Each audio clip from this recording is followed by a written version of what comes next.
오늘 말씀의 주제는 송축하라 내 영혼아 라고 하는 주제입니다. 송축하라 내 영혼아. 본문 말씀은 시편 104편 1절 그리고 35절의 말씀입니다. 시편 104편 1절과 35절의 말씀입니다. 함께 찾으신 줄로 알고 읽도록 하겠습니다. 읽겠습니다. 1절 먼저 읽겠습니다. 시작. 내 영혼아 여호와를 송축하라.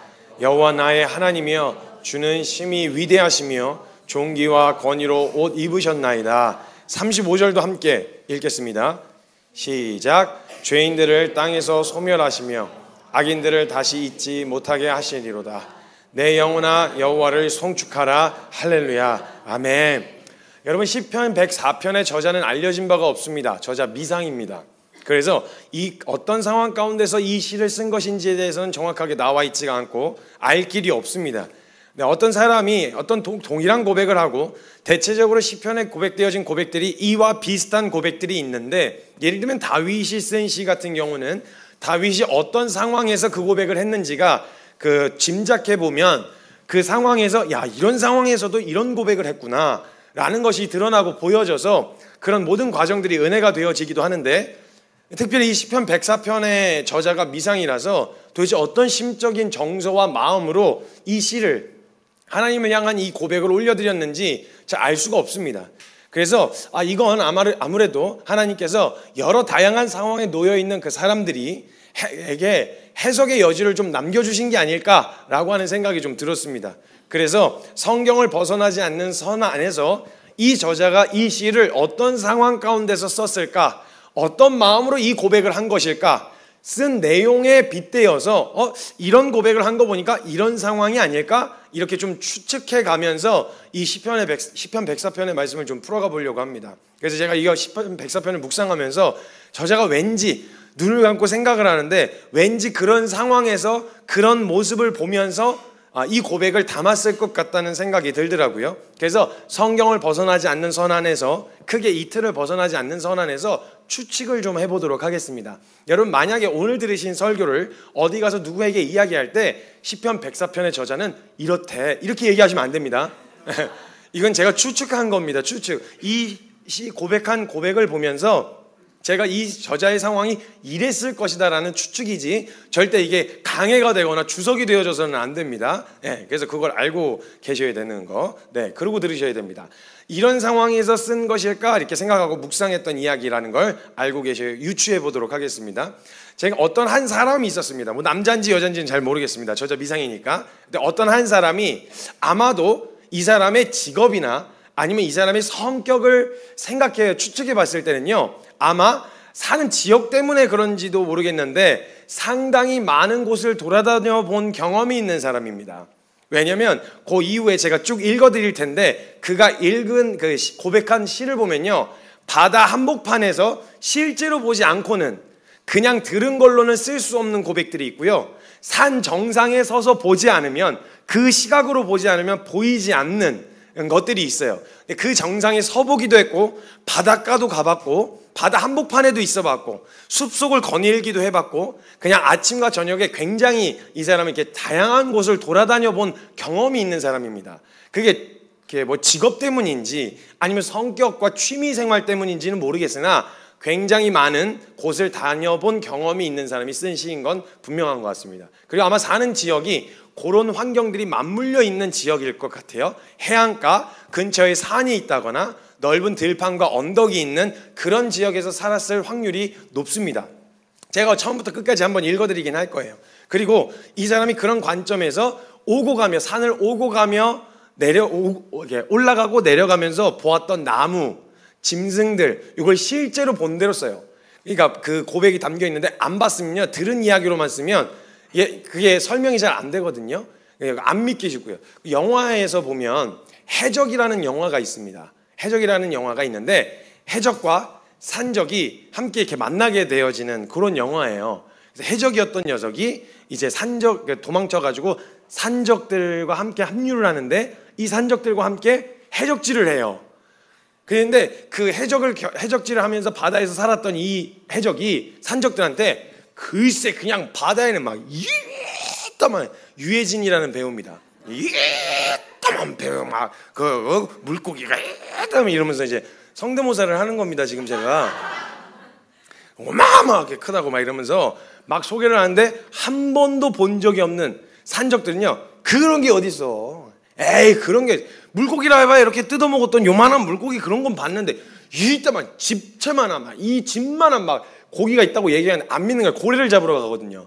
그런 게 어딨냐고 이러면서 막 그렇게 한단 말이에요. 그러니까 직접 보지 않으면요, 실제로 보지 않으면 절대 쓰지 못했을 고백들이 있는 거예요. 이 사람은 직접 경험한 거예요. 본 거죠. 그런 것들을 그 현장에서. 그래서 그런 것들을 직접 보고 본 경험을 토대로 하나님을 찬양하고 있는 거예요. 그리고 이 사람은요, 굉장히 감수성이 풍부한 사람이었습니다. 네, 그 상황을 그냥 보는 게 아니라 어머 나무 봐, 이 나무 안에 담겨있는 이파리 봐, 어머 막 색깔 봐, 막 새들이 지저귀는 소리를 좀, 와 소리 봐, 이렇게 그 상황을 보고 해석하는데 굉장히 감수성이 풍부한 사람이었어요. 여러분 T들은 산을 보면 산입니다. 저것이 불암산인지 아니면 무슨 산인지 정도만 구분을 하지, 산을 보면서 어머 이런 생각을 막 눈물이 주룩 이런 거 안 해요. 산은 산이고요, 물을 보면 물은 물입니다.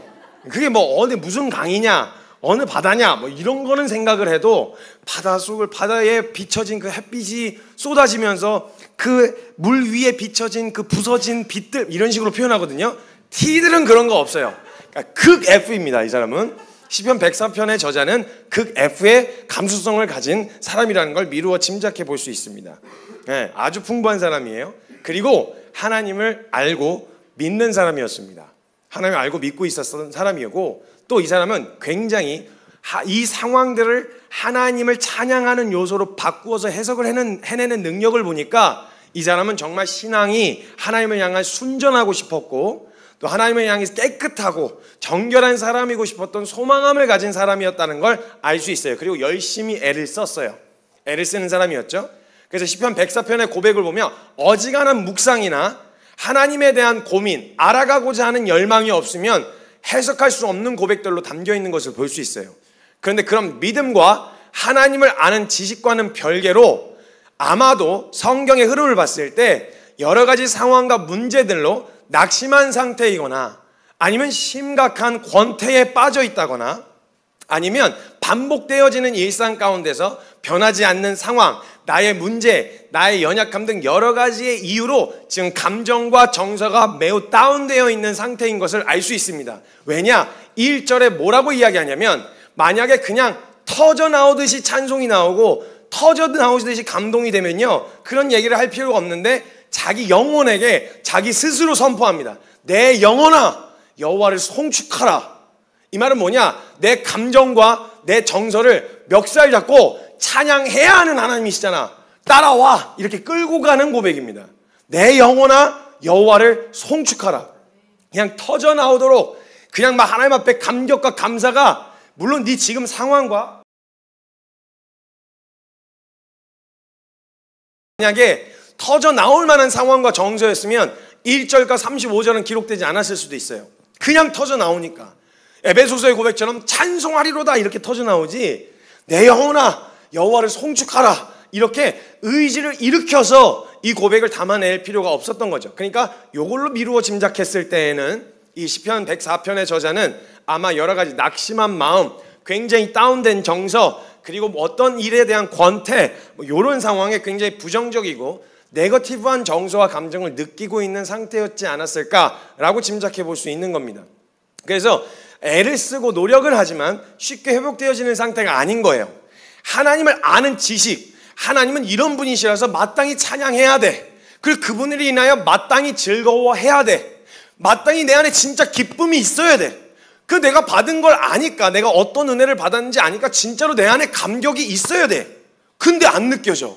근데 감격이 없어. 근데 난 우울해. 근데 난 슬퍼. 근데 난 짜증나. 지금 권태를 느끼고 있어. 이런 정서, 하나님을 아는 것과 마땅히 그 하나님 앞에서 느꼈어야 할 정서가 뭔지 아는데도 지금 내가 실제로 느끼고 있는 정서는 그와 같지가 않다는 거예요. 그와 같지 않은 상황 가운데서 여러 가지 낙심한 마음과 기분과 정서들이 하나님을 향한 마음과 하나님을 아는 지식에 영향을 안 미치면 그냥 내버려 두면 돼요. 예를 들면 하나님을 알면 이렇게 살아야 돼 라고 하는 마음들이 있는데 내 마음이 그렇게 느끼진 않아. 그렇지만 이걸 알고 있고 지금 내 낙심한 마음이 하나님을 믿는 일과 하나님을 알아가는 데에 영향을 안 미치면 감정이 어차피 다시 돌아올 테니까 그냥 내버려 두면 되는데, 문제는 이걸 방치해 놓고 있으면 이 마음이, 낙심한 마음이 하나님을 알아가는 것과 하나님에 대한 오해 혹은 하나님에 대한 마음의 영향력을 끼치기 시작한다는 거예요. 분명 기쁨을 느끼고 있을 때는 그래 한번 해보자 라고 한 걸음 걸어볼 수 있었는데, 이게 권태와 짜증과 낙심된 마음인 채로 보니까 같은 명령인데도 순종하고 싶지가 않은 거예요.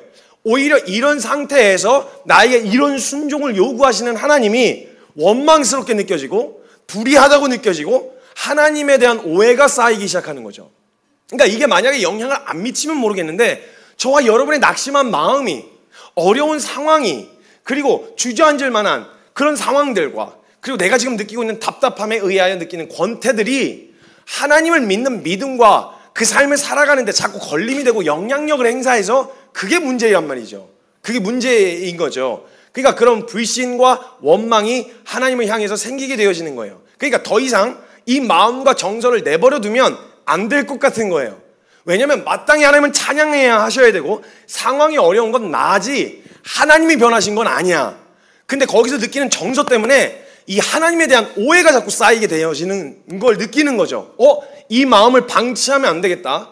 이 마음을 그대로 내버려 두면 안 되겠다. 그래서 이 사람, 지금 시편 104편의 이 사람은요, 자신이 있던 자리를 털고 일어납니다. 그러니까 안 일으켜지는 몸과 안 일으켜지는 마음을 그냥 일어날 때까지, 회복될 때까지 그냥 기다린 게 아니라 멱살을 딱 잡고 끌고 가요. 너 지금 내가 분명 나는 알아. 살아계신 하나님은 너무나도 믿을만하며 그분이 내게 주신 은혜는 평생을 감격할 만하며 그분께는 내 인생 전부를 드리는데 기꺼울 만한 분이시라는 건 알겠어. 근데 오늘 내가 낙심한 내 상태 때문에, 우울한 내 감정 때문에, 권태를 느끼고 있는 어떤 마음 때문에 그 하나님 앞에 온전히 나아가는 게 안 되는 거예요.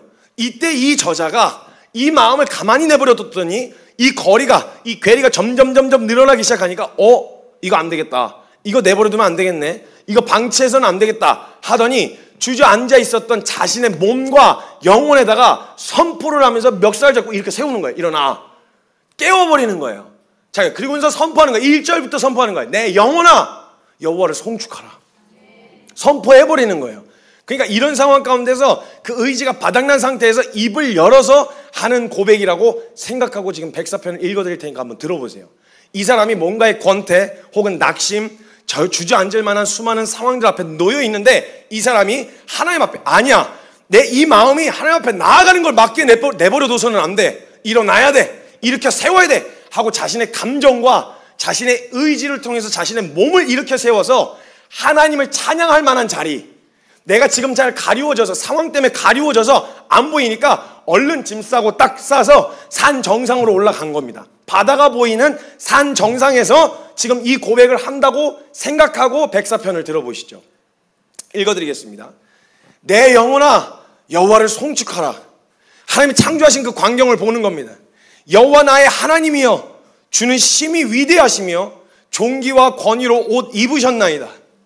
주께서 옷을 입음같이 빛을 입으시며 하늘을 휘장같이 치시며 물에 자기의 누각에 들보를 얹으시며 구름으로 자기 수레를 삼으시고 바람 날개로 다니시며 바람을 자기의 사신으로 삼으시고 불꽃으로 자기 사역자를 삼으시며 땅에 기초를 놓으사 영원히 흔들리지 아니하게 하셨나이다.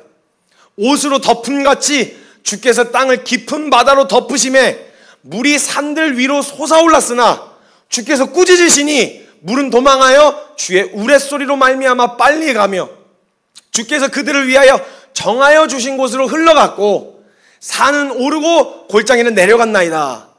주께서 물의 경계를 정해서 해변가가 보이는 거죠. 그 물의 경계를 정하셨는데 그 어마어마한 물이 해변을 넘어오지 못하고 앞에서 파도를 치고 다시 쓸려 내려가고, 파도를 치면 주님이 선을 그어 놓으시고 넌 거기에만 있어라 라고 정해놓으신 그 주께서 정하신 곳으로 흘러갔는데 경계를 정하셔서 넘치지 못하게 하시며, 와, 저 큰 바다와 저 큰 물을 컨트롤 하시는구나. 하나님이 통제하시고 경계를 정하셔서 넘치지 못하게 하시며 다시 돌아와서 땅을 덮지 못하게 하셨나이다. 여호와께서 샘을 골짜기에서 솟아나게 하시고 산 사이에 흐르게 하사 각종 들짐승들에게 마시게 하시니 들나귀도 해갈하며 공중의 새들도 그 가에서 깃들이며 나뭇가지 사이에서 지저귀는도다. 그가 그의 누각에서 산에 물을 부어주시니 주께서 하는 일의 결실이 땅을 만족시켜 주시는도다. 그가 가축을 위한 풀과 사람을 위한 채소를 자라게 하시며 땅에서 먹을 것이 나게 하셔서 사람의 마음을 기쁘게 하는 포도주와 사람의 얼굴을 윤택하게 하는 기름과 사람의 마음을 힘있게 하는 양식을 주셨도다. 여호와의 나무에는 물이 흡족하며 곧 그가 심으신 레바논 백향목들이로다. 새들이 그 속에서 깃들고 있고 학은 잣나무로 집을 삼는도다.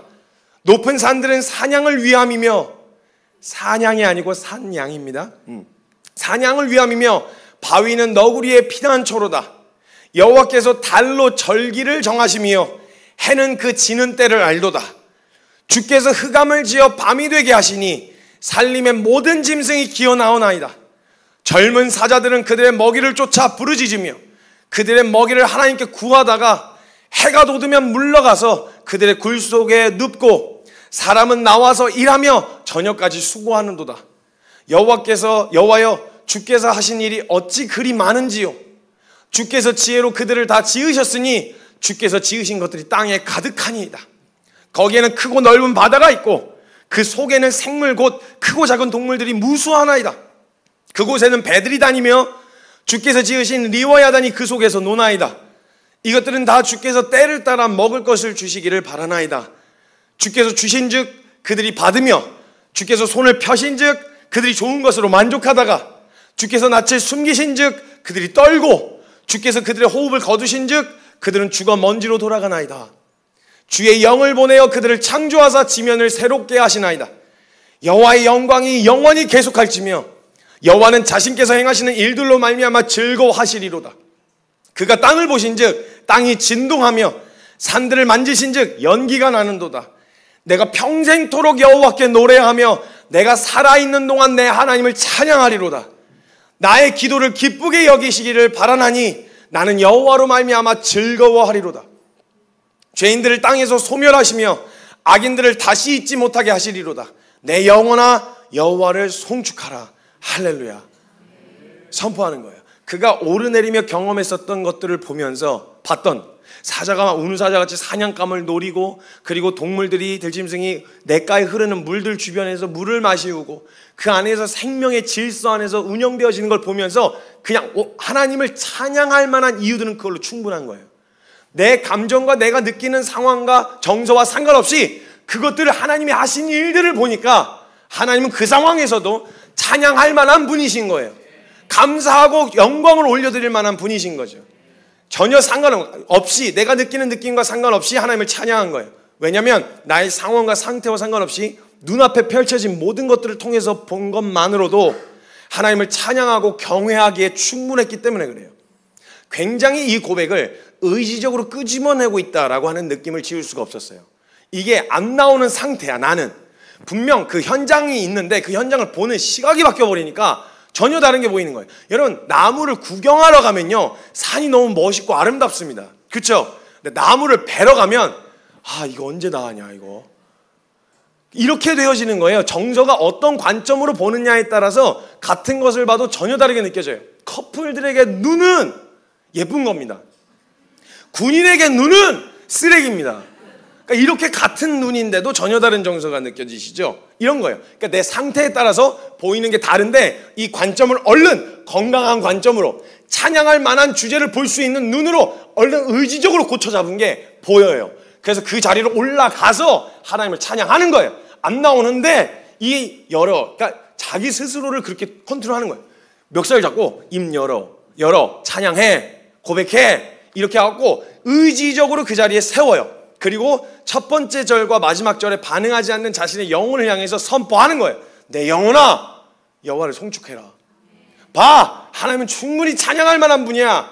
충분히 높여드릴 만한 분이야. 너의 상태나 너의 어려움 그건 너의 연약함이고 너의 부족함일 뿐이지 그것으로 인해 하나님을 찬양하지 못할 이유는 될 수 없어. 입을 열어 송축해, 찬양해, 경배해, 예배해 이렇게 스스로에게 선포하는 거예요. 이걸요 남이 하면요 신경질 납니다. 여러분 가뜩이나 마음이 주저앉아 있는데 찬양해, 입 열어, 눈 떠 막 피곤한데 왜 졸아, 일어나 막 이렇게 하면요 짜증나요. 근데 이걸 내가 하나님이 어떠한 분이신지 알아서 나 스스로 너무 진리니까, 너무 사실이니까, 너무 그게 하나님이 행하신 일들이 영광스러운 일이니까 그 영역에 있어서 반응하지 않는 내 감정이 너무 한탄스럽고 답답해서 야 일어나, 일어나, 너 깨워, 네 영혼을 깨우고 눈을 바꿔, 눈 렌즈를 바꿔 껴, 다른 관점이 보이게 입을 열어 선포해. 이거에 대해서 스스로 선포하고 있는 거예요. 지금 첫 절과 마지막 절에 내 영혼아 여호와를 송축하라 선포하는 거죠. 의지적으로 일으켜서 나의 모든 감정과 의지와 정서와 지성 안에서 마땅히 찬양받으셔야 하며, 우리가 이해가 되지 않는데 이게 아니라 지성으로도 너무 합리적이며 너무 하나님이 살아계신 실존이 너무 뚜렷해. 내 지성으로도 지식에까지 새롭게 하심을 얻어가지고 이 지성마저도 하나님의 살아계신과 실존에 대하여 너무 동의가 됐어. 그리고 우리의 감정과 정서도 하나님의 실존과 그 은혜에 너무 동의가 됐어. 그리고 심지어 우리의 의지마저도. 그러니까 진리 앞에 반응하지, 세 기능 중에 하나라도 반응을 안 하면 나머지 반응하는 기능들이 멱살 잡고 끌고 가야 되는 거예요. 내 지성이 동의를 했어. 정서와 의지가 잘 따라오지 않아. 그럼 이 지성 계속해서 의지와 정서를 설득하고 이렇게 세워서 맞잖아. 그래서 여러분 그거 경험하셨을 거예요. 아니 맞는데 왜 안 되지? 아는데 왜 안 돼? 막 일으켜 세워지지가 않고 감정이 반응을 안 하는데 지성이 계속 여러분 영혼 가운데 이야기하는 거예요. 배웠잖아, 들었잖아, 하나님 살아계신 거 너 목격했잖아. 지난 시간 생각해봐봐. 너 뜨거웠던 때도 있었고 진리에 반응했던 때가 분명히 있었잖아. 뭐가 다른 거야? 일으켜 세워 빨리. 그럼 그 지성을 통해서 감정과 우리의 의지가 반응을 해서 끌고 가는 거야. 그 의지가 먼저 선동당했어요, 지성에게. 그래갖고 의지가 그러네, 오케이, 감정이 안 따라와. 이거 개연해. 마지막까지 제일 늦게 반응하는 게 감정이에요. 제일 호들갑 떠는 애도 감정이고요, 마지막까지 제일 늦게 따라오는 게 감정이에요. 또. 그럼 의지가 너 죽을래? 안 일어나? 그럼 멱살 잡고 감정 끌고 가는 거예요. 의지가 데리고 가서 지금 이 사람은 지성, 하나님에 관하여 알고 있었어요. 그리고 이 지성을 통해서 그래 하나님을 알고 그분의 크심을 볼 수 있는 현장으로 가자. 의지가 함께 반응했어요. 그리고 그 자리에 가서 지성과 우리의 의지가 감정을 향해 선포하는 거예요. 내 영혼아 여호와를 송축하라 선포해. 입을 열어. 그리고 나서 여러분 이 모든 세 개의 기능들이 한 마음으로 딱 하나의 일에 포커스를 딱 맞추잖아요. 그러면 놀랍게도 이 의지가 입을 열어서 입을 딱 뱉는 순간 이게 딸려오게 되어지는 은혜를 경험합니다. 여러분 진짜 만약에 운동하러 갈 때요, 운동하러 가기 싫을 때가 있어요. 정서적으로 너무 해야 된다는 것도 알겠어. 그리고 진짜 이거 놓치면 안 되는데 돈 다 끊어놓고 3개월치 석 달치 미리 다 끊어놓은 것도 알겠어. 가야 해. 근데 감정적으로 너무 가기 싫어. 겨울이야. 이불 밖은 너무 위험하다고. 이게 막 여러 가지 생각들과 마음에 일어나지 않는데 딱 일어나서 입으로 선포하고 의지를 딱 결정해서 가자. 가는 거야. 살 빼야지. 건강해져야지. 이렇게 입으로 고백하고 할 수 있어. 하자. 이렇게 하면요 재밌게도 이게 같이 딸려와요. 그래서 여러분 막 사람들이 이렇게 선동하고 동원할 때요 이게 막 흥분되어지는 걸 경험하신 적이 있을 거예요. 그게 다른 거 없어요. 막 저희도 가끔 할 때 제가 막 이렇게 좀 분위기가 좀 다운될 것 같으면 정신 차려. 야 우리 뭐 하는 거야? 막 멋있는 그 말들 이렇게 명언 남발하잖아요. 그러면 이렇게 막 뜨끈뜨끈해서 좀 이렇게 심약한 애들이 이렇게 거기 반응하는 애들이 있어요. 그래서 이제 막 갑자기 불이 올라오는 거죠. 그래서 막 이러고 있다가도 뭐 하는 거야 지금? 우리가 뭐야? 우리 왜 부르셨어? 야 하나님 우리 쓰시겠다는 건 우리가 필요하기 때문에 쓰시겠다는 거야. 하나님한테 우리 가장 필요한 곳에 남들이 잘 가지 않는 부탁하기 정말 미안한 그런 곳에 우리 보내달라고. 우리 그렇게 가자 달리자 막 이렇게 얘기하잖아요. 그럼 이렇게 뭔가 이렇게 약간 뜨끈뜨끈해져요. 막 가갖고 다 모여 이래갖고 그러면 누구 하나가 막 전쟁을 선포한다 막 이렇게 하면은 화이팅 막 이렇게 하면은 막 갑자기 막 불이 일어나면서 감정이 따라와요. 이게 돼요. 여러분 컨트롤 안에 두셔야 돼요. 진리에 굴복시킬 수 있어야 돼요. 지성과 감정과 이 의지에 대한 영역을 진리 앞에 굴복시킬 수 있어야 돼요. 내 지성이 이해가 되지 않는 순간이 와요. 그건 진리가 부족해서가 아니라 내 지성이 그 어마어마한 진리를 따라 담지 못하는 그 어마어마한 내용을 담지 못해서 일어나는 일이에요. 그럼 우리 안에 한 가지는 확실하게 결론을 찍어야 돼요. 내 지성이 담지 못할 뿐 무논리나 비이성적인 게 아니에요. 하나님의 말씀은 너무나도 이성적이고 너무나도 논리적이에요. 그러나 내 지성이 담지 못할 뿐이에요. 그럼 그걸 하나를 딱 결정하고, 그래, 내가 이해가 되지 않는 건 내가 이해되지 않았기 때문에 하나님 불의하시거나 신실하지 않으신 게 아니라 내 이해 여부와 상관없이 하나님은 신실하시다. 주님 반드시 이거 내게 가르치실 것이다 라는 믿음으로 그 방향으로 열어놓고 있으면 주님이 기가 막히게 정리시켜 주시고 이해시켜 주세요. 의지도 마찬가지예요. 감정도 마찬가지예요. 딸려간다고요. 의지적으로 선포하는 거예요. 지금 굳은 결심이, 완전히 굴복시키겠다는 굳은 결심이 담겨 있는 거죠. 마치 쥐가 나서도 움직이지 않는 다리를 갖다가 옮겨야 되겠으니까, 가야 되겠으니까 마지막 내 손과 모든 걸 동원해갖고 이 발을, 저절로 가면 너무 좋은데 안 움직이지니까 손을 동원해서라도 발을 여기다 갖다 옮겨놓는 거예요. 왜? 가야 되니까. 너무 분명하니까. 너무 실제고 너무 사실이니까 그렇게라도 해서 거기다 옮겨야 된다는 거예요. 송축하라, 내 영혼아 송축하라 라고 하는 말의 원어를 쓸 때 바라크라고 하는 단어를 씁니다. 이 단어가 여러 가지 의미로 쓰여지는데 보통 뭐 복을 주다, 축복하다, 찬송한다 등등의 의미로 쓰여지는데 그 중에 한 의미로 담겨 있는 게 뭐냐? 무릎을 꿇다라는 의미예요. 여러분, 무릎을 꿇다라는 말은 완전히 굴복했다. 그 대상, 내가 무릎을 꿇는 그 대상에게 나는 완전히 굴복했습니다. 내 지성, 이성, 그 감정, 의지, 이 모든 영역을 다 엎어서 인정하고 완전히 엎어진다는 상징적인 의미가 무릎을 꿇는 행위입니다. 근데 굴복되었다는 걸 의미하는 거죠. 그러니까 내 영혼아 여호와를 송축하라. 이 말은 내 영혼아 여호와 앞에 무릎을 꿇어라. 너의 의지, 감정, 지성, 이 모든 것이 하나님 앞에 굴복되어야 한다. 한마디로 진리 앞에서 진리를 따르지 못하게 하는 모든 감정과 이성을 부인하고 진리를 선택하는 것을 말하는 거예요. 물론 여러분, 이것에는 반드시 고통이 동반됩니다. 그리고 그 과정 중에 있는 분들이 어렵고 힘들겠지만 이것에 대해서 그 방향을 포기할 수는 없습니다. 만약에 진리를 선택하지 못하게 만드는 이성, 진리를 선택하지 못하게 만드는 여러분의 의지, 진리를 선택하지 못하게 만드는 여러분의 감정 부인하셔야 됩니다. 예수님이 하신 말씀이에요. 누구든지 나를 따라오려면 따라오지 못하게 만드는 너를 부인하고 십자가 지고 넌 나를 따를 것이니라. 예수님이 하신 말씀이에요. 이건 절대 양보할 수가 없어요. 따라야 된다는 거예요.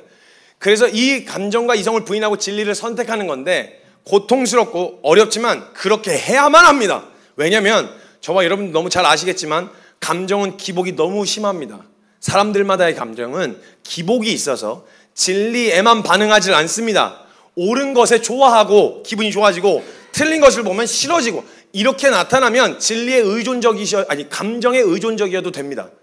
옳은 것에 막 기뻐하고 나쁜 것에는 아니야 이건 아니지 이렇게 반응하는 게 진리와 진리 아닌 것에 반응할 줄 아는 거면 그 감정은 그대로 받아들이셔도 되는데 문제는 죄인으로 살아오던 우리가 이게 거꾸로 반응된다는 게 문제인 거예요.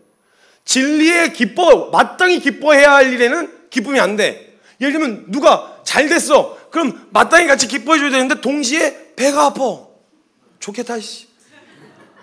왜 나는 안 되는 거야? 이런 생각. 그러니까 축하해주고 격려해주고 위로해줄 수 있는데도 이게 안 돼. 내 마음에 두 마음이 있는 거죠. 내 감정이 그거에 항상 진리대로 반응하지 않는다는 게 문제인 거예요. 여러분 진리를 의존하시고 죄송해요. 감정이 진리에만 반응하는 게 아닌 거예요. 그러니까 감정을 의지하거나 오지곳대로 감정 자체를 진리처럼 받으시면 큰일 납니다.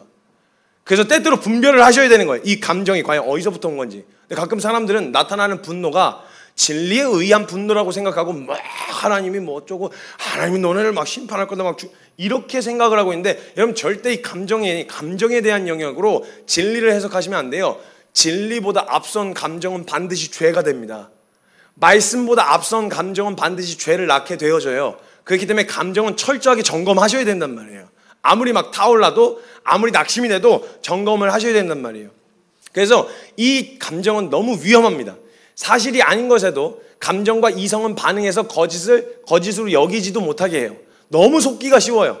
그렇기 때문에 감정에 휘둘려서 선택하면 안 됩니다. 여러분 내용을 팩트를 체크도 안 하고 내가 신뢰할 만한 사람이 이야기를 전해주면 그게 진짜인 줄 알아요. 그래서 그럼 제가 장난을 되게 많이 치고 거짓말하고 이렇게 이렇게 뻥칠 때가 있거든요. 그럼 저희 지체들이 또 순수한 저희 지체들은 선교사님이 해준 말이니까 사실이라고 생각하고 어머 진짜요? 이러고 그냥 그대로 받아요. 그러니까 나중에는 뭐가 진짜예요? 뭐가 진짜고 뭐가 거짓말인지 모르겠어요. 뭐가 장난이에요? 이렇게 헷갈리게 된단 말이에요. 그러니까 이성에 대하여도 남들의 말, 내가 신뢰하는 사람 말이라 그러면 팩트 체크도 안 하고 그냥 덜렁 그게 사실인 것처럼 받아버려요. 이성도. 되게 비이성적이에요. 우리가 이성적이라고 말하면서. 우리의 감정도 마찬가지예요. 별거 사실이 아닌 것에도 그냥 반응해요. 누가 내가 가뜩이나 뭔가 위축돼 있었는데 누가 어깨빵을 툭 하고 지나갔다고 생각해 보시죠. 근데 이 사람에게는 실수로 부딪힌 거야. 근데 내가 일부러 부딪힌 거다라는 생각을 갖게 됐어요. 감정과 정서적으로 막 어렵기 시작했어. 왜냐면 저 사람이 나 미워하나 봐. 내가 뭐 잘못했나? 그런 성격을 가진 사람 하루 왼종일 그거 고민합니다. 왜 쳤지? 내가 뭐 잘못했나? 그때 내가 말 그렇게 해서 그런 건가? 이걸 가지고 하루 왼종일 고민해요. 근데 나중에 가서 물어보면 아닌데? 실수로 부딪혔는데? 미안해. 이러면 그냥 끝나요. 이렇게 단순하고 이렇게 근거가 없는 감정을 신뢰하거나 절대적으로 받아들이면 안 된다고요. 위험하단 말이에요. 그리고 반드시 감정에 휘둘려서 선택하잖아요. 반드시 후회합니다. 제가 재판받는데 한번 간 적이 있어요. 제가 받으러 간 건 아니고 누가 받는 데에 가서 제가 이제 참관을 하게 됐는데 거기 이렇게 경범죄를 저지른 사람들이 이렇게 다수가 이렇게 한 번에 받더라고요. 같은 재판장에서. 중범죄 같은 경우는 하나의 재판만 하는데 경범죄 같은 경우는 판결을 이렇게 계속 들어오면서 다음 해서 같은 재판장에서 하는데 얘기를 듣는데 진짜 기가 막힌 거예요. 어이가 없는 일들이 너무 많아요. 어떤 아저씨가 멀쩡하게 생긴 아저씨가 그 특수상해로 들어와 재판을 받는데 그 소주병으로 머리를 깐 거예요. 소주병으로 머리를 이렇게 누굴 깐 거죠. 그래놓고 아니 감정이 격해서 그랬다는 건 오케이 알겠는데 반드시 감정에 의해서 뭔가 선택하잖아요. 반드시 후회합니다. 감정이 업이 됐을 때 뭐 선택하잖아요. 반드시 후회합니다. 감정이 다운됐을 때 선택하잖아요. 반드시 후회해요. 왜냐? 감당이 안 돼요. 왜냐면 감정이 기복이라는 게 있어서. 그러니까 저질러 놓고 대가를 치를 때 되니까 한 번만 봐주시면 안 될까요? 그 엄청 센 척을 하시던 그 아저씨의 포부는 어디 갔어? 소주병으로 대가리를 깨던 그 용기는 어디 갔어? 재판석에서 재판장님들 제가 진짜 앞으로 열심히 살게요. 제가 진짜 다시는 안 그럴게요. 이러고 싹싹 비는 모습 이때 보이잖아요. 그럼 뭐 차도 마찬가지예요. 운전을 하시는 분들 막 그냥 혈기왕성해가지고 막 그래서 빵빵거리고 앞에서 막 끼어드니까 막 빵빵거리고 막 쌍라이트 팍팍팍 키고 그랬는데 앞에서 양팔에 문신하신 분이 내리시면 곧바로 감정이 진전되면서 내가 왜 빵빵거리고 왜 쌍라이트를 켰을까 하는 후회가 밀려와요. 그리고 앞에서 창문을 이렇게 두드리고 계시면 그 감정으로 잘못 선택했었던 것에서 막 후회 막 심한 거죠. 두려운 거예요. 왜 그랬을까? 저도 한번 차에서 내린 적이 있었거든요. 너무 위험하게 운전을 해가지고 저희 감사하게도 차에서 문을 열고 문을 딱 닫고 갈라다가 주님이 양심을 치셔갖고 문을 열고 닫은 그 순간에 후회를 했어요. 다행히 차까지 가지는 않았고 너무 위험하게 보복 운전을 했어요. 저에게.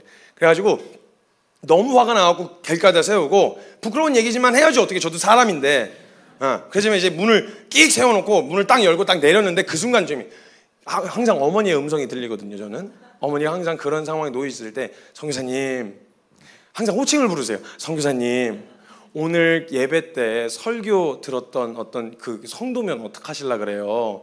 선교사님을 알고 있는 성도면 어떡하려 그래요? 이 생각이 드니까 진짜 그게 정말 많이 컨트롤하게 해요.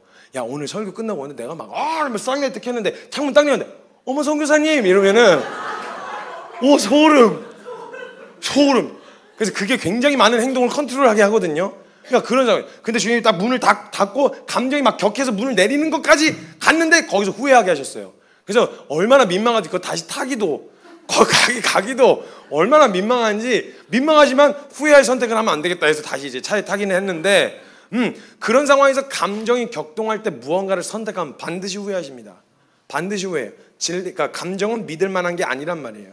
그래서 늘 제가 말씀드렸죠. 감정은 감정으로 결론은 말씀으로. 짜증나지 않는 게 화가 나지 않는 게 믿음이 아니고요. 화가 났지만 그래서 무엇을 선택할지가 여기서 믿음이 판가름 나는 겁니다. 분노가 날 수 있어요. 짜증이 날 수 있고요. 짜증내면 안 돼. 화가 나면 안 돼. 이게 아니고 화가 나지만 화를 내지 않을 수 있는 거예요. 우리는 짜증은 나지만 짜증을 내지는 않을 수 있는 거죠. 이거에 대한 분명한 기준을 가지고 계셔야 된단 말이에요. 그러니까 우리의 감정과 느낌은 분명하게 드러난 사실과 우리가 알고 믿고 있는 진리 앞에 굴복시켜버리는 걸 말하는 거죠. 그래서 시편 104편의 모습은 낙심한 마음을 일으켜서 얼른 하나님의 살아계심을 볼 수 있는 자리로 의지적으로 나아가는 모습처럼 보였어요. 그리고 이게 저에게 되게 멋있어 보였어요. 멋있다.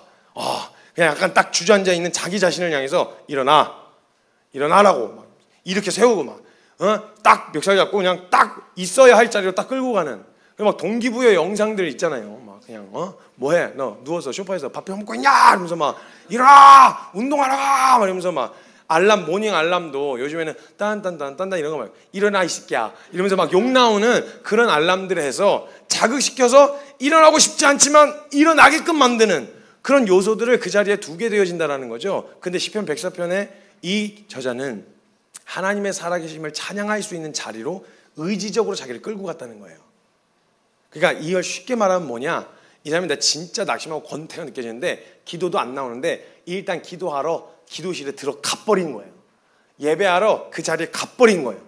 누가 그냥 하나님 앞에 경험할 수 있는 자리라고 생각한 그 자리에 몸을 일으켜서 의지적으로 끌고 가버린 거예요. 너무 멋있는 거예요, 저는. 그런데 한편 제가 이런 삶에 대해서 어떤 삶인지 조금은 경험하며 사는 터라 원하는 거대로 하지 않으려고 몸부림치고 진리에 하나님이 말씀하신 것에 순종하려고 몸부림칠 때 보통 이런 정서가 느껴지거든요. 이게 멋있기도 하고 도전이 되기도 했어요. 여기까지 딱 말씀을 듣고 보고 야, 도전된다. 그렇지? 우리의 감정을 일으켜서 그 말을 듣지 않는 우리의 감정을 가지고 진리 앞으로 나아가야지. 뭐 이런 생각이 도전이 딱 되기도 했는데 한편 제 마음에 어떤 마음이 들었냐면 언제까지? 죽을 때까지? 이 싸움을 일어나지 않는 감정을 멱살 잡고 이렇게 하고 거기까지 가는 이 싸움을 죽을 때까지 계속해야 된다는 거야? 언제까지? 또 일찍 선교사로 헌신해 버려갖고 남는 바나 만약에 하나님 100년을 살게 하신다면 저는 거의 90년 가까이를 사역을 해야 되는데 이런 상황에서 언제까지 이 싸움을 계속 싸워야 되고 언제까지 이 치열함 가운데 계속 되면서 살아야 되는 거야? 이런 생각이 내가 느껴지는 이 감정을 언제까지 배제한 채로 살아가야 되나? 이런 막연하고 막막한 생각이 딱 찾아 들어오는 거예요. 근데 이 생각이 딱 찾아 들어오는 순간 제 안에 갑자기 진짜 제 영혼 안에서 강한 거부감이 드는 거예요. 강한 거부감이. 이게 싫다 이게 아니라 강한 거부감이 드는데 무슨 거부감이 찾아 들어왔냐면 다시 좀 더 본질적인 질문이 딱 같이 동시에 던져지는데 내게 이런 생각과 말씀에 대한 이런 느낌과 정서를 갖고 있는 게 맞는 건가? 이런 생각이 들었어요.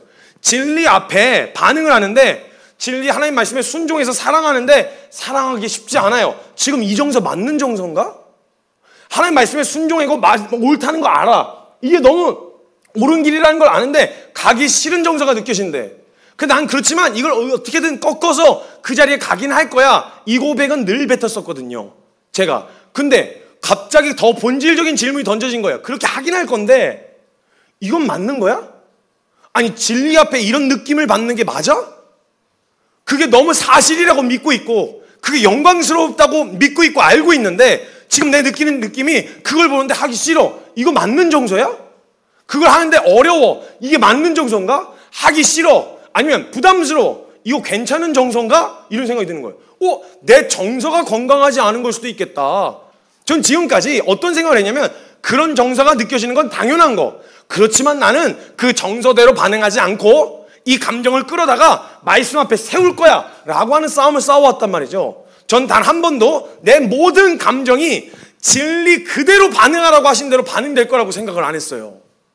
기뻐하라고 하셨을 때 진짜 그냥 그래 우리 영혼 안에 어딘가에 기쁨이 있는 거예요. 이게 잘 안 보이는데 믿음으로 기뻐해. 웃어 다 같이 웃겠습니다. 하나 둘 셋 웃어. 이렇게 하면 그냥 억지로 쥐어짜면서 웃어야 하는, 전 이런 걸 믿음의 삶이라고 생각했었단 말이에요. 근데 주님이 저 안에 질문을 던지시면 그게 맞니? 내가 기뻐할 수도 없는 걸 가지고 너보고 기뻐하라고 했겠니? 너가 감사할 수도 없는 걸 가지고 내가 감사하라고 했겠어? 너가 감격할 수도 없는 걸 가지고 내가 감격하라고 하겠니?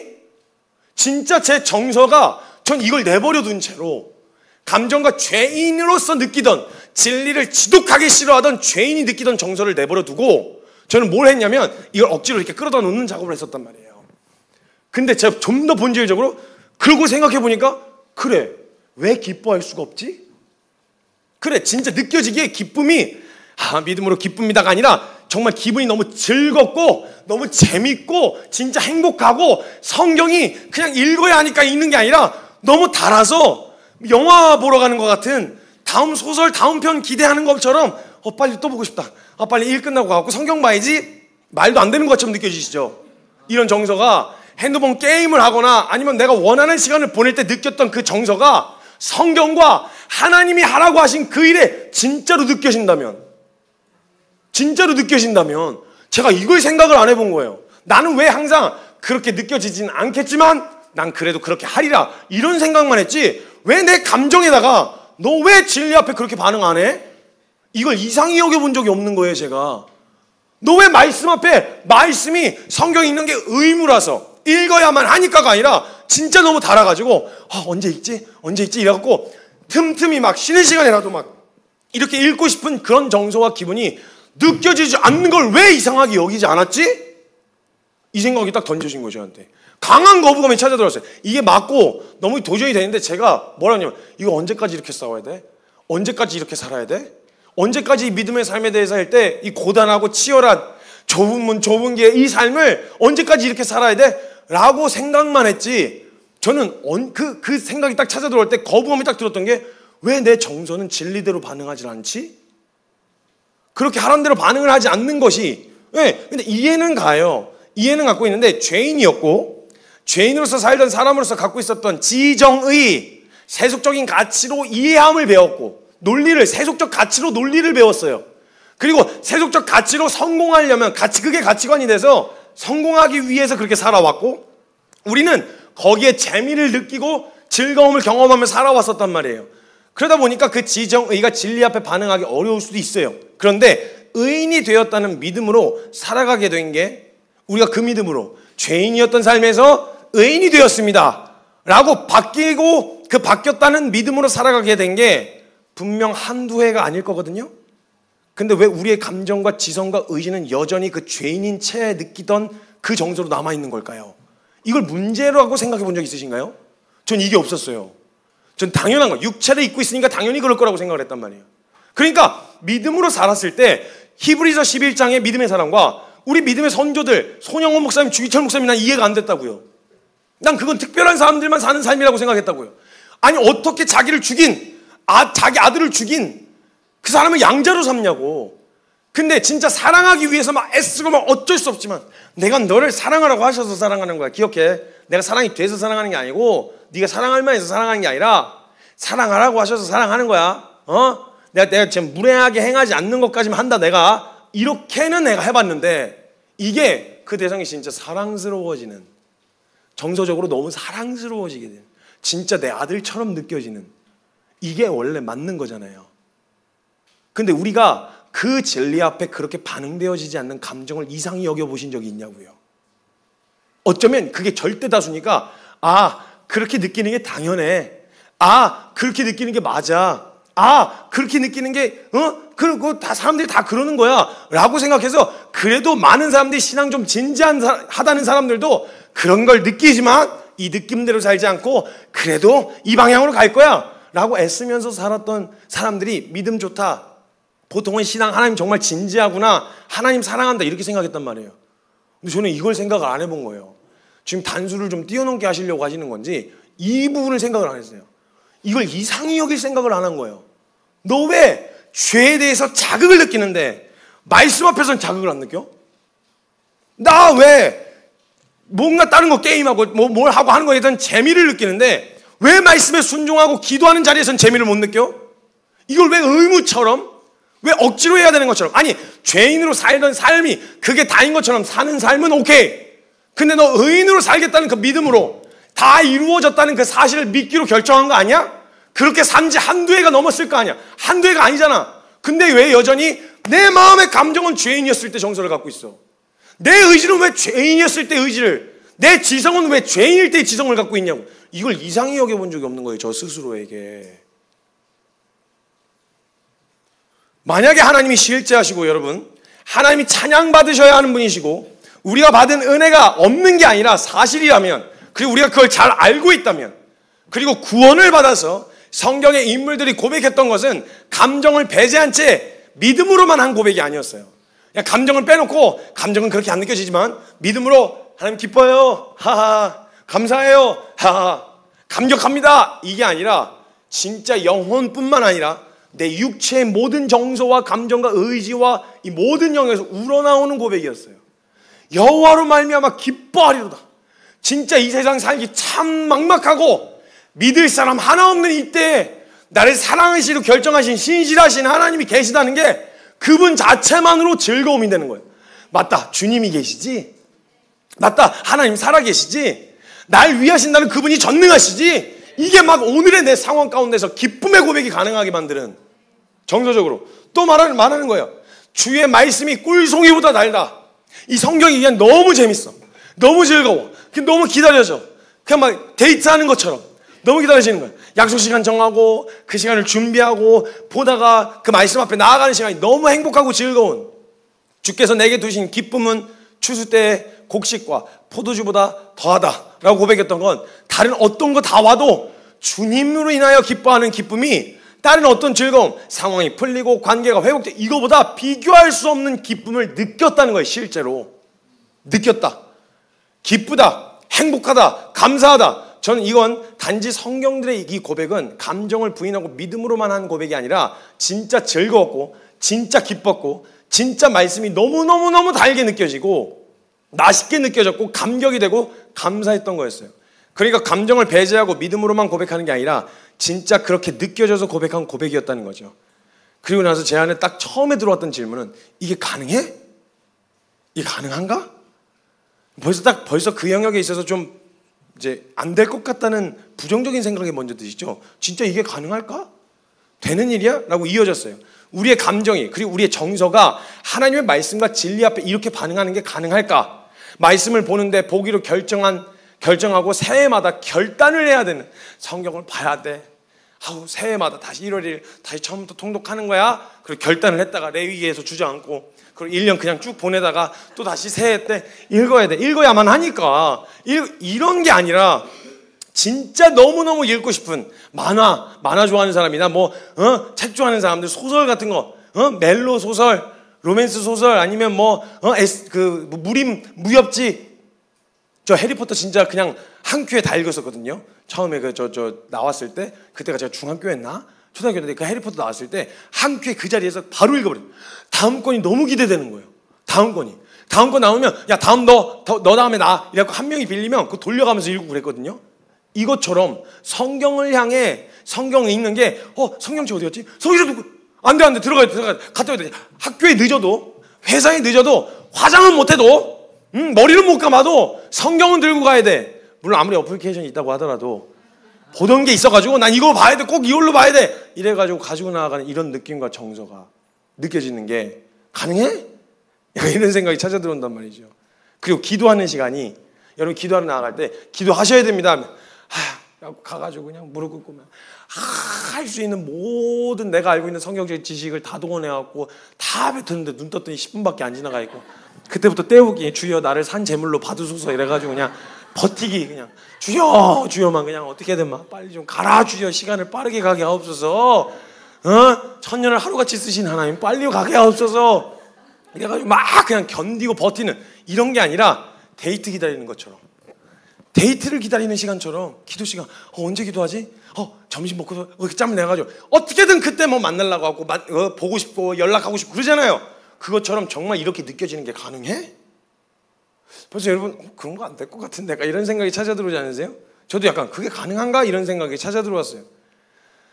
큰 은혜를 입은 사람처럼 사람에게서 느끼는 고마움과 감사가 하나님께서 내게 행하신 일들을 통해서 느껴지고, 누군가를 사랑하는 것도 지금까지는 막 무례하게 행하지 않고 이악 물고 그렇게 하는 거였는데, 성경의 결론으로는 감정까지도 사랑스럽게 느껴져야 되거든요. 실제로 이게 가능하냐는 거죠. 성도님들 이 얘기를 들으시는데 어떤 생각이 드시나요? 되겠는데? 나 그렇게 생각 안 해봤는데 그렇게 생각하니까 될 것 같은데? 이런 생각이 드시나요? 저는 이게 이상하긴 한데 이게 과연 될까? 이런 생각이 찾아 들어왔었어요. 안 된다는 생각이 먼저 찾아 들어온다는 거죠. 잘 안 된다는 생각이 지배적일 거고요. 이것에 대해서는 저도 부정적인 생각이었어요. 그래서 할 수 있는 거라고는 감정에 휘둘리지 않고 감정을 부인하고 성경에서 말하는 옳다는 자리에 나아가려고 몸부림치는 게 제가 할 수 있는 최선이었고, 그렇게 버티다가 주님 만나도 괜찮겠지라는 생각이었어요. 근데 성경에서 느낀 성경의 인물들이 진리 앞에서 감정까지도 굴복시켜버린 거예요. 이 말은 감정은 원하지 않는데 말씀대로만 했다는 말이 아니라 말씀 앞에서 마땅히 느껴야 할 감정도 느끼도록 감정을 말씀 앞에 완전히 굴복시켜 버린 거예요. 성경이 기뻐하라 그러면 진짜 기쁜 거예요. 기뻐해, 안심하라 이러면 진짜 사방팔방 다 막혀있어 두렵다가도 진짜 그냥 평안이 확 하고 찾아 들어오는 거예요. 내 안에 안정감이. 그러니까 주님이 기뻐하시는데 진짜 나도 느낌과 정서적으로도 기쁘고, 하나님이 슬퍼하시는 것이 실제로 나도 느낌과 정서적으로 슬픔을 경험하게 되어지는 거예요. 감정이 진리에 잠식당해버린, 굴복당해버린, 그냥 억지로 갖다가 끌어놔서 버티는 정도가 아니라 진짜 감정이 이젠 진리 안에서만 반응해.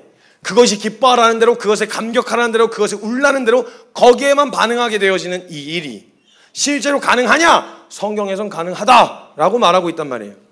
우리가 정말 하나님이 실제하시고 성경을 무한 하나님의 말씀으로 믿고 있다면 이것이 사실이라는 말이고, 우리가 실제이신 하나님께서 우리에게 명령하신 대로 기뻐하라, 감사하라, 즐거워하라 등등의 이런 감정에 대한 명령은 단순히 감정을 부정하는 것을 넘어서서 실제 내 감정에서 말씀이 기뻐하라 하시면 기쁨이 느껴지고 슬퍼하라 하시면 슬픔이 느껴지는 이것을 경험하게 되어진다는 거예요.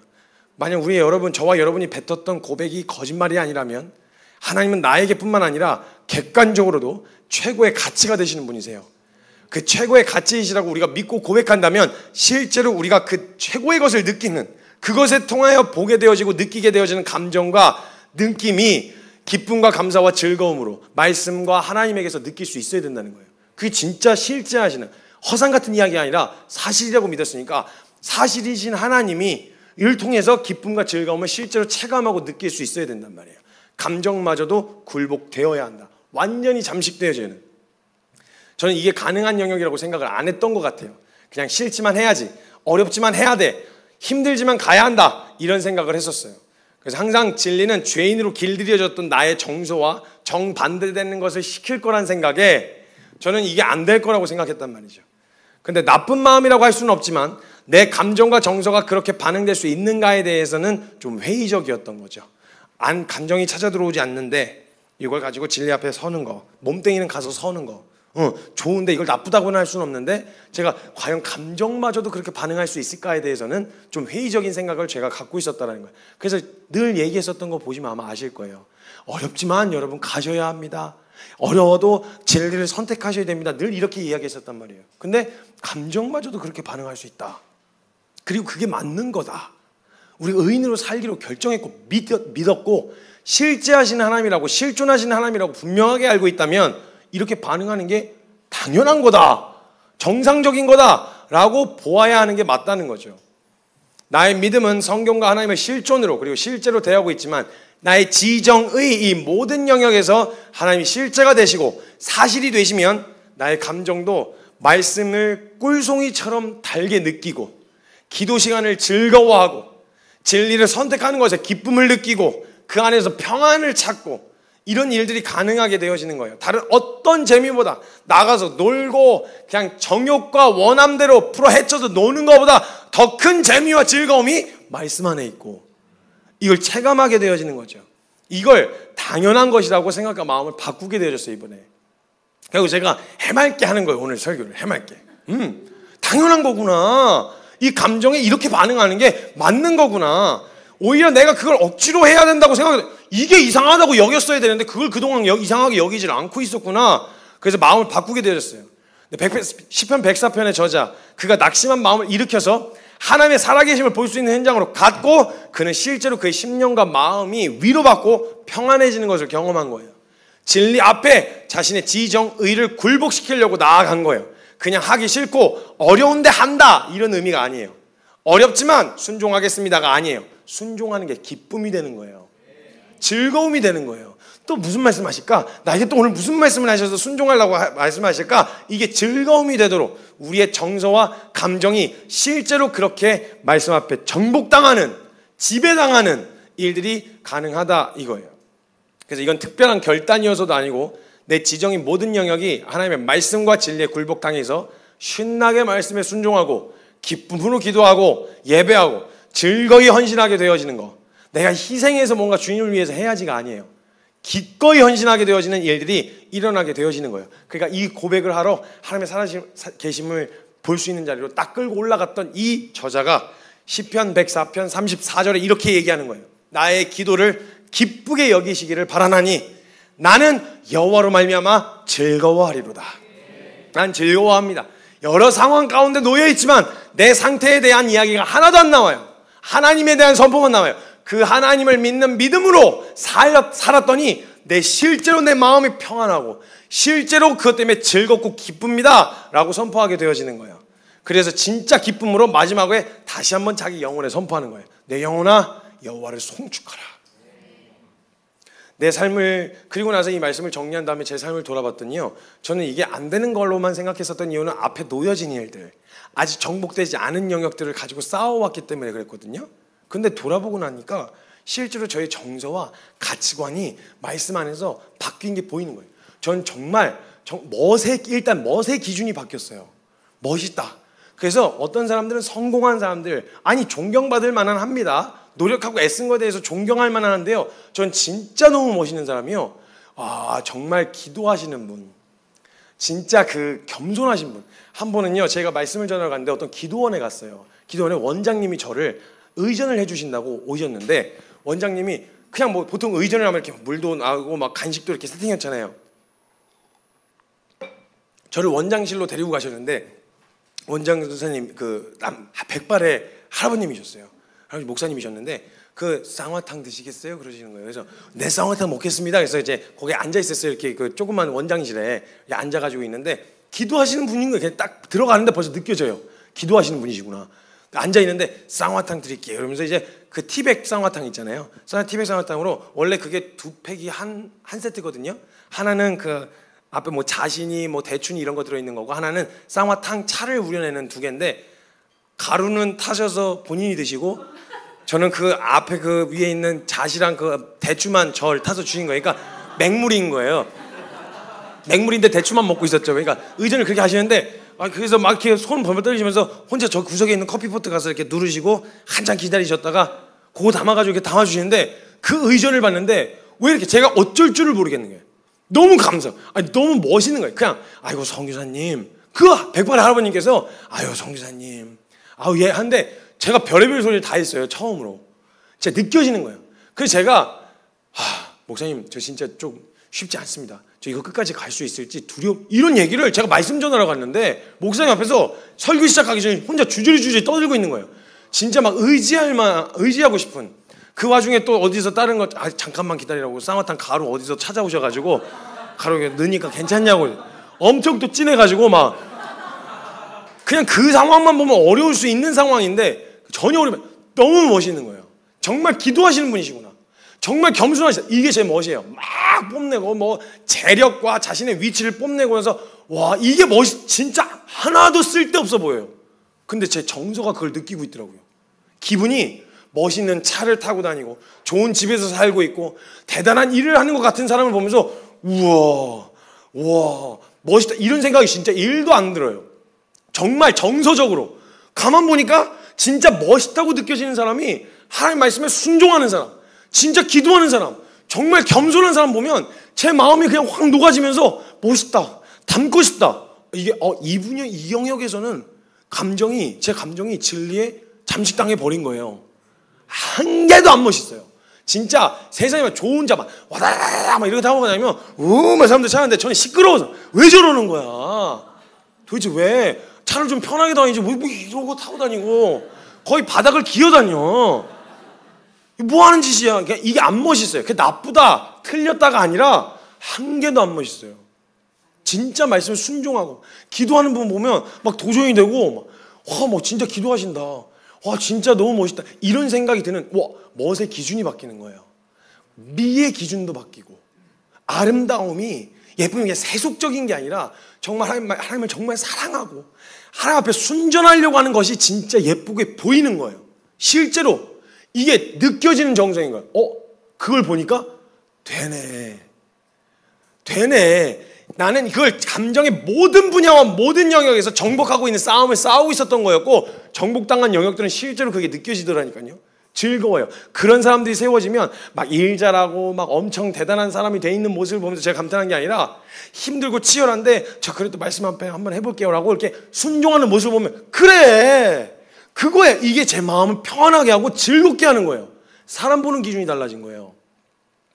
야 이게 가능하구나 되는구나 라는 것을 보게 되어졌어요. 이 말씀 앞에 서고 나서 목표가 생긴 거예요. 저와 여러분이 지금부터 일으켜지지 않는 감정을 가지고 싸워야 합니다. 진리를 선택하셔야 돼요. 근데 목표가 생겼습니다. 우리 목적은 당연히 진리 앞에 서는 게 목적이죠. 그 주인 끝까지 따라가는 게 목적이에요. 근데 따라오지 않는 이 감정을 가지고 언제까지 이렇게 살아야 되는데 목표가 없어서 막연했단 말이에요. 언제까지?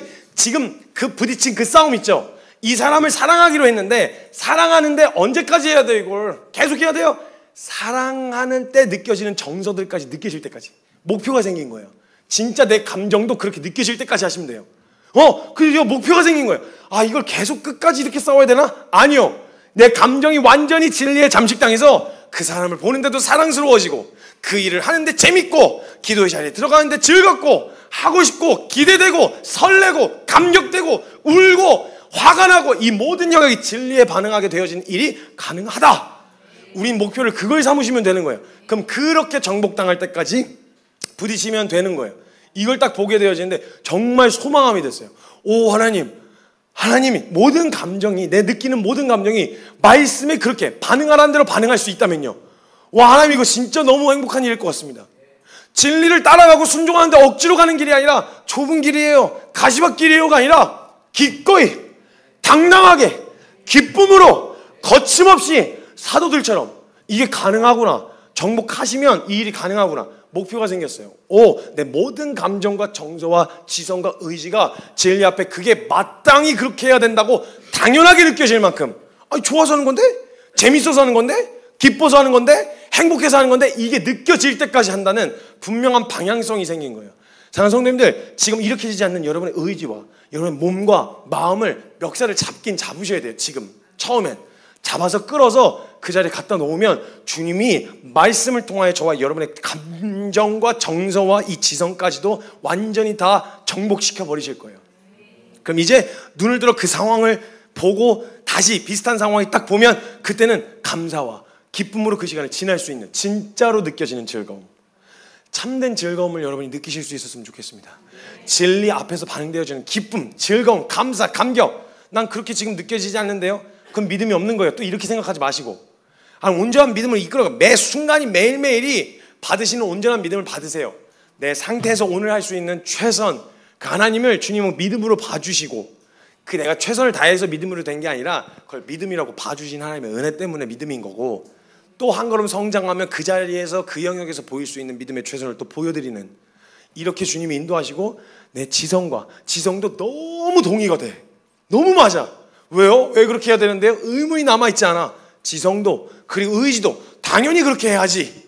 감정도 느껴지기를 너무 재밌고 신나고 즐거운 지정의가 진리에 굴복당한 사람, 육체를 입고 있는 동안에 이거 경험하셔야 됩니다. 여러분, 어차피 이거 육체 벗고 가면 다 그냥 그렇게 되는 건데 이 육체만 입고 경험할 수 있는 은혜예요. 이거 이 땅에서 육체 입고 살아가시는 동안 한번 경험해 보셔야 돼요. 진짜 진리를 따르는 사람이 멋있게 보이고 정말 말씀에 순종하는 게 보여지는, 현실로 객관적으로 보면 막 너덜너덜하고 막 인상 쓰고 있고 이런 것 같아 보이지만, 야 그래도 포기하지 않는 그 모습이 너무 멋있고, 진리를 따르는, 성공을 선택하고 기회를 선택하기보단 주님을 선택하는 모습이 그렇게 멋있고, 그래서 공동체에서 이게 실제가 돼야 됩니다. 여러분, 애들이 공부를 좀 못하더라도 하나님 경외하고 주님 말씀에 따라가기로 막 몸부림치고 순종하는 아이들이 나온다. 우리 교회에서 이거 박수 쳐줄 수 있어야 돼요. 그냥 막 격려하고 잘했어. 그래 잘했어. 물론 공부도 잘하면 좋아. 근데 잘했어. 너무 기쁘다. 너가 하나님을 선택했다니. 너가 하나님을 경외하기로 결정했다니. 무식해 보이지만 그 걸음을 선택했다니 잘했다. 이게 우리 교회에서는 자랑스러워야 돼요. 바보 같은 결정을 한 것 같다 보여도 세상을 말하는 거예요. 그건 세상이 죄인으로 살던 세속적인 가치 안에서 바보 같은 거지. 성경에서는 지혜라고 말했잖아요. 그 가장 지혜로운 결정을 했다면 우리 모두가 잘했어. 청년들 그렇게 위로해 줄 수 있어야 되고, 우리 다음 세대 그렇게 가르칠 수 있어야 되고, 우린 그걸로 진짜 함께 같이 감격하고 기뻐할 수 있어야 되는 거예요. 우리 그런 교회가 되었으면 좋겠습니다. 우리의 모든 지정의가 말씀에 굴복당한, 그래서 진짜 기도하는 게 즐겁고 진짜 순종하는 게 행복하고 진짜 헌신하는 게 기껍고 이게 억지로가 아니라 시켜서가 아니라 천국 가려면 마지못해 해야 되는 게 아니라 당연한. 그래서 누구 헌신자가 나오면 야 먹고 살아야지가 아니라 모두가 다 헌신했어? 우와 다음은 나였으면 좋겠다. 나 불러주셨으면 좋겠다. 너 어디 북한 간다고? 우와 나는 아프리카였으면 좋겠다. 이게 그냥 진짜로 그냥 감정과 이 모든 것들이 다 그렇게 반응하게 되어지는, 여러분 진짜 이게 얼마나 신나는 신앙생활이겠어요. 이게 안 되니까 신앙생활이 어려운 거예요. 근데 돌아보세요. 실제로 그렇게 바뀐 영역이 있다니까요. 이 멋있던 게 멋있지 않아. 예쁘던 게 예쁘지 않아. 갖고 싶었던 게 갖고 싶지 않아. 하고 싶던 게 하고 싶지 않아. 이게 실제로 정복당한 지점들이 있어요. 이걸 못 보고 맨날 새롭게 해야 되는 영역만 봐서 그래요. 근데 그렇게 정복당한 것이 보면 되네? 오케이 이것도 그럼 해보자 하고 저와 여러분 안에 어떤 상황에서도 감격을 잃어버리지 않는, 어떤 상황 가운데 실제로 내 정서가 진짜 기쁨을 잃어버리지 않는 이런 신앙생활, 이러면 진짜 미쳐서 할 것 같아요. 미쳐서 너무 즐거워가지고 그냥 해야 하니까 아니라 진짜 기쁨으로 뛰어드는 그런 신앙생활 우리 함께 해봤으면 좋겠습니다. 여러분 기뻐하십시오. 여러분 감사하십시오. 지금 만약 안 되면 멱살 잡고 끌고 가서 하나님 살아계신 자리에 갖다 세우세요. 거기서 하나님이 저와 여러분을 그렇게 나온 저와 여러분의 순종을 받으셔서 감정도 지성도 의지도 정복시켜 주실 것입니다. 우리 그 자리로 함께 나아갈 수 있었으면 좋겠습니다. 제가 잠깐 같이 좀 기도합시다. 자, 여러분 우리는 진리의 앞에서 당연하게 반응되어야 하는 그 반응이 우리에게 나타나지 않는 것에 대해 이상히 여기셔야 됩니다. 분명히 내가 그 복음을 알았고 그 전능하신 하나님을 알았다면 난 이 상황 가운데 두려워하지 말아야 돼. 평안해야 돼. 근데 난 두려움을 느끼고 있어. 왜 그런 거지? 이상하게 여기셔야 된다고.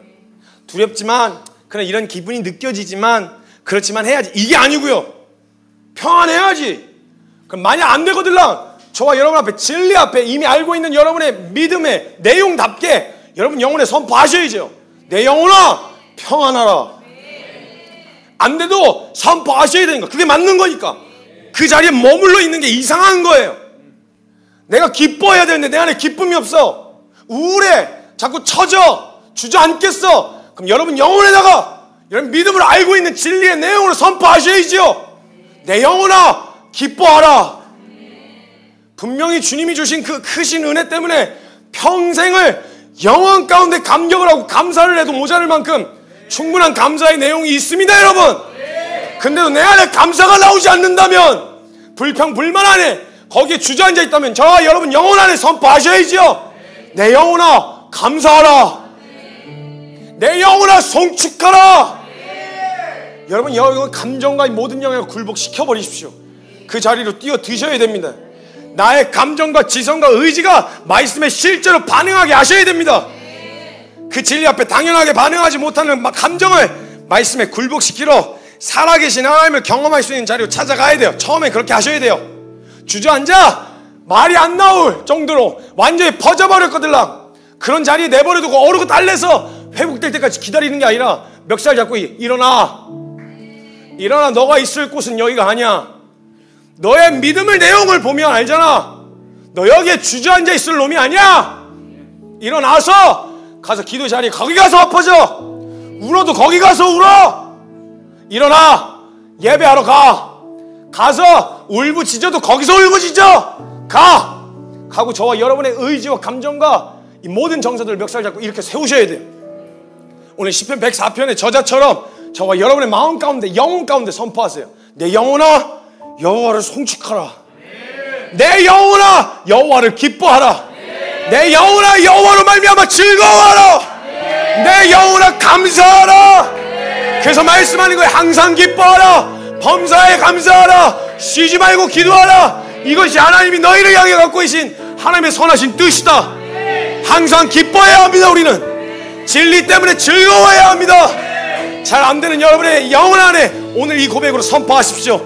내 영혼아 안 일으켜 세워지는 저와 여러분 영혼 가운데 내 영혼아 일어나서 여호와를 송축하라. 내 영혼아 다시 한번 일어나 한 걸음만 더 걸어라. 내 영혼아 여호와를 노래하라. 내 영혼아 기뻐하라.